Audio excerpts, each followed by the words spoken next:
नमस्कृत्य नरं चैव नरोत्तमं देवीं सरस्वतीं व्यासं ततो जयमुदीरयेत्।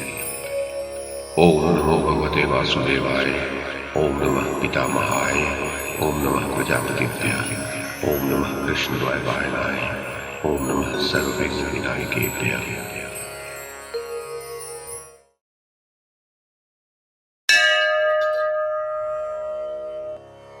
वैशंपायन जी कहते हैं, जन्मेजय, मार्कंडेय जी ने कहा, युधिष्ठिर, तदनंतर युद्ध में भयानक पराक्रम दिखाने वाले प्रहस्त ने सहसा विभीषण के पास आकर गर्जना करते हुए उन्हें गदा से मारा।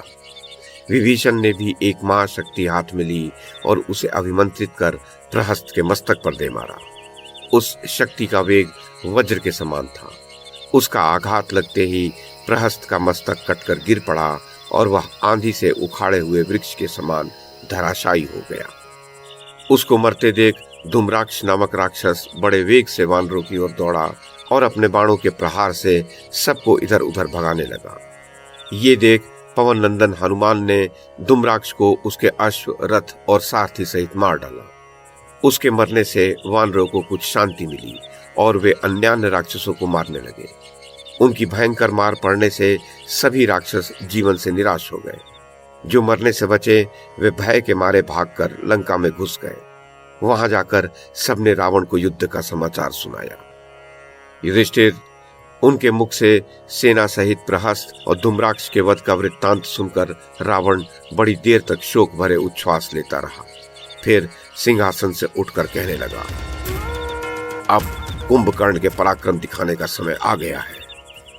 ऐसा सोचकर उसने ऊंची ध्वनि वाले नाना प्रकार के वाद्य यंत्र बजवाए और विशेष प्रयत्न करके घोर निद्रा में पड़े हुए कुंभकर्ण को जगाया। फिर जब वह कुछ स्वस्थ और शांत हुआ तो उससे रावण ने कहा, भैया कुंभकर्ण, तुम्हें ज्ञात नहीं, हम लोगों पर बड़ा भारी भय आ पहुंचा है। मैं राम की स्त्री सीता को हर लाया था। उसी को वापस लेने के लिए वह समुद्र पर सेतु बांधकर यहाँ आया हुआ है। उसके साथ वानरों की बहुत बड़ी सेना है। अब तक उसने प्रहस्त आदि हमारे कई आत्मीय जनों को मार डाला है और राक्षसों का संहार मचा रखा है। तुम्हारे सिवा ऐसा कोई वीर नहीं है जो उसे मार सके। तुम बलवानों में श्रेष्ठ हो, अतः कवच आदि से सुसज्जित हो युद्ध के लिए जाओ और राम आदि संपूर्ण शत्रुओं का नाश करो। युधिष्ठिर, राजा की आज्ञा मानकर कुंभकर्ण जब अपने अनुचरों सहित नगर से बाहर निकला तो उसकी दृष्टि सामने ही खड़ी हुई वानर सेना पर पड़ी जो विजय के उल्लास से शोभा पा रही थी। फिर जब उसने भगवान राम के दर्शन की इच्छा से उस सेना में इधर उधर दृष्टि डाली तो उसे हाथ में धनुष लिए लक्ष्मण भी दिखाई पड़े। इतने ही में वानरों ने आकर कुंभकर्ण को सब ओर से घेर लिया और बड़े बड़े पेड़ उखाड़कर उसको मारने लगे। कुछ वानर नाना प्रकार के भयानक अस्त्र शस्त्रों का प्रहार करने लगे। कुंभकर्ण इससे तनिक भी विचलित न हुआ। वह हंसते हंसते वानरों का भक्षण करने लगा। देखते देखते बल, चंडबल और वज्रबाहु नामक वानर उसके मुख के ग्रास बन गए। कुंभकर्ण का यह दुखदायी कर्म देखकर तार आदि वानर थर्रा उठे और चित्कार करने लगे। उनका क्रंदन सुनकर सुग्रीव वहां दौड़े आए और एक शाल का वृक्ष उखाड़कर उन्होंने कुंभकर्ण के सिर पर दे मारा। वह शाल टूट गया पर कुंभकर्ण को पीड़ा न पहुंची।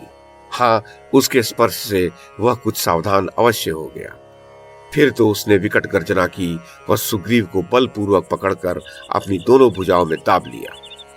राजन लक्ष्मण जी ये सब देख रहे थे। जब वह राक्षस सुग्रीव को लेकर जाने लगा तो वे दौड़कर उसके सामने आ गए। उन्होंने कुंभकर्ण को लक्ष्य करके एक बड़ा वेगशाली बाण मारा। वह उसके कवच को काटकर शरीर को छेदता हुआ रक्त रंजित हो धरती में समा गया। छाती छिद जाने के कारण सुग्रीव को तो उसने छोड़ दिया और अपने दो हाथों में एक बहुत बड़ी चट्टान लिए लक्ष्मण पर धावा किया। लक्ष्मण ने भी बड़ी शीघ्रता के साथ दो तीखे बाण मारकर ऊपर उठी हुई उसकी दोनों भुजाओं को काट डाला। अब उसके चार बाहें हो गई।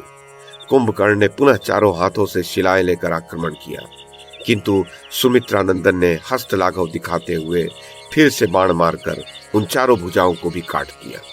तब उसने अपना शरीर बहुत बड़ा कर लिया। उसके अनेक पैर, अनेक सिर और अनेक भुजाएं हो गई। ये देख लक्ष्मण ने ब्रह्मास्त्र का प्रहार करके उस पर्वताकार राक्षस को चीर डाला। जैसे विद्युत गिरने से वृक्ष धाराशायी हो जाता है, उसी प्रकार उस दिव्यास्त्र से आहत होकर वह महाबली राक्षस पृथ्वी पर गिर पड़ा। कुंभकर्ण को प्राणहीन होकर गिरते देख राक्षस लोग भय के मारे भाग गए। युधिष्ठिर, उस युद्ध में राक्षसों का ही अधिक संहार हुआ, वानर बहुत कम मारे गए।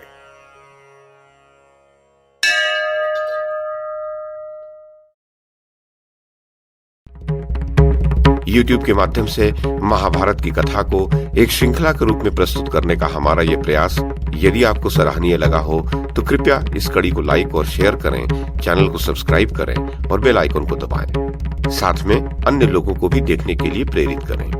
धन्यवाद और नमस्कार।